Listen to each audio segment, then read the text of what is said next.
Dear friends, అందరూ ఎలా ఉన్నారు? బాగున్నారా? వెల్కమ్ టు నవ్య చిన్న వ్లాగ్స్. ఈరోజు నేను రెండు నిమిషాల్లో అయిపోయే మజ్జిగ చారు ఎలా ప్రిపేర్ చేసుకోవాలో చెప్తున్నాను. ఇది కొత్తగా పెళ్ళయి వంటలు రాని చెల్లమ్మలకి, కొత్తగా నేర్చుకునే ఆడపిల్లలకి చెప్తున్నాను. ఫస్ట్ ఇలాంటి చిన్న చిన్న వంటలు నేర్చుకోవాలి. ఇలా మజ్జిగ చారు కోసం నేనైతే 3 బాటిల్స్ మజ్జిగ, 1 ఉల్లిపాయ, 2 పచ్చిమిరపకాయలు తీసుకున్నాను. ఉల్లిపాయ పచ్చిమిరపకాయ కోసం పక్కన పెట్టుకుని గిన్నెలో మజ్జిగ పోసేసుకుంటున్నాను. కొన్ని వాటర్ కూడా పోసుకున్నాను నేను.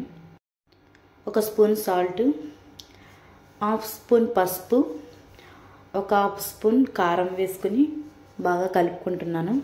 ఇది తెలియని వాళ్ళ కోసం మాత్రమే, తెలిసిన వాళ్ళకి కాదు. ఇవి కూడా తెలియని వాళ్ళు ఉంటారా అంటే ఉంటారు, కొంతమంది తెలియని వాళ్ళు, అందుకే వాళ్ళ కోసం మాత్రమే. తర్వాత బాగా మిక్స్ చేసుకోవాలి. కారం ఉండలు లేకుండా మిక్స్ చేసుకోవాలి. మిక్స్ చేసుకుని పక్కన పెట్టుకోవాలి.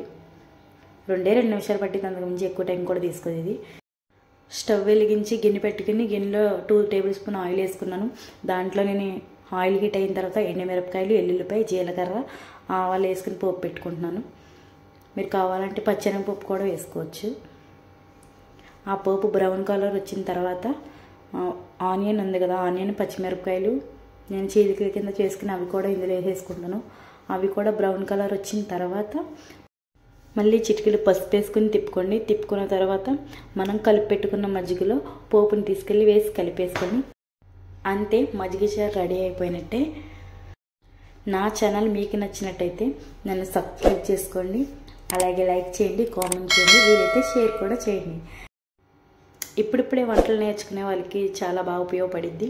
కొత్తగా పెళ్ళైన వాళ్ళు అయితే శ్రీవారు డ్యూటీ నుండి ఇంటికి వచ్చేసరికి తొందరగా ఇలాంటి మజ్జిగ చారు చేసి పెట్టండి.